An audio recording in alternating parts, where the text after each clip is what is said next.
Ang ugat ng halamang ito ay dinidikdik at binababad sa alak para muling manumbalik ang sigla ng kalalakihan pagdating sa usaping mag-asawa. Ito ay ang Buddha belly. Ang ugat din ito ay pinananapal sa mga malalalim at malulubhang sugat para sa kaagarang paghilom. Ang ugat nito ay kilalang kilala din sa China bilang pangunahing gamot sa mga impeksyon dahil yan sa taglay niyang natural antibiotic. Kasama na din na nagagawa nitong magamot ay ang paninilaw ng balat at mga mata dahil sa sakit na jaundice. Ginagamit din itong pangalis ng sakit sa katawan.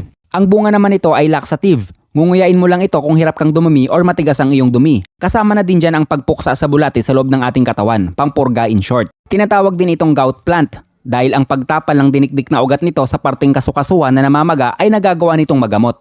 Kung natuklaw ng makamandag na ahas, uminom agad ng nilagang ugat nito at agad isugod sa pinakamalapit na pagamutan. Dahil ang halamang ito ay nagagawang mapabagal ang pagkalat ng lason sa kamandag sa katawan ng natuklaw ng ahas. Paalala lang po sa mga buntis, huwag po kayong iinom nito. Pwede pong makasama ito sa dinadala nyong bata. Pwede pong itong gamitin